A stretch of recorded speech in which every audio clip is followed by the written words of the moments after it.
সাংবাদিক ভাইরা ধৈর্য সহকারে সময় নিয়ে আমাদের সাথে থাকার জন্য আজ আজ আমরা সকল সালমান শাহ প্রেমীরা একত্রিত হয়েছি।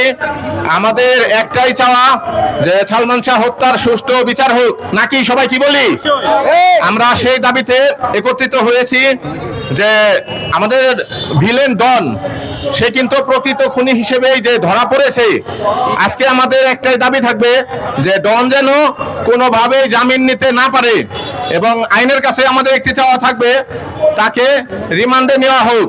তাকে রিমান্ডে নিয়ে তার কাছ থেকে সঠিক তথ্যটা বের করা হোক যে কিভাবে আমাদের প্রিয় নেতা সালমান শাহকে হত্যা করেছে, তারা কিভাবে পেরেছে এমন একজন মানুষকে হত্যা করতে। আমরা সেই দাবিতে আজকে একত্রিত হয়েছি এবং সামিরার উদ্দেশ্যে বলবো যে সামিরা, তুমি এখন কোথায়? তুমি তো পালিয়ে আসো। যদি বুকে সাহস থাকে এখন সামনে আসো, সকল সালমান শাহ প্রেমীদের সামনে আসো, সাংবাদিক ভাইদের সামনে আসো, দেখি তোমার কত দূর বুকের পাটা আছে। তুমি যদি সত্যি সালমান শাহকে ভালোবেসে বিয়ে করেছিলে তাহলে তাকে পরিকল্পিতভাবে হত্যা করবে কেন? এটাই কি তোমার ভালোবাসার নজির? আমরা দেখতে চাই, যদি তোমার সাহস হয় আমরা রাজপথে আসি, আমাদের সামনে আসো। তোমরা কেন লোক ভাড়া করে এখনো পর্যন্ত সালমান ভক্তদেরকে হুমকি দাও মারার জন্য? কেন সালমান শাহ ভাইকে হুমকি দাও মারার জন্য?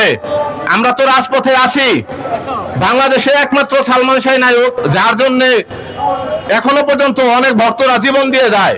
তো আমরা রাজপথে ছিলাম, আসি, থাকবো যতদিন পর্যন্ত সুষ্ঠু বিচার আমরা না পাই। সবাই কি বলেন?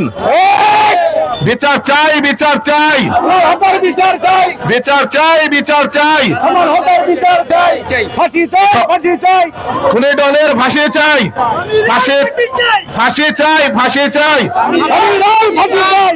আমরা রাজপথে ছিলাম, আসি, ইনশাল্লাহ সুষ্ঠু বিচার না পাওয়া পর্যন্ত আমরা এভাবে রাজপথে থেকে যাব। ধন্যবাদ সবাইকে।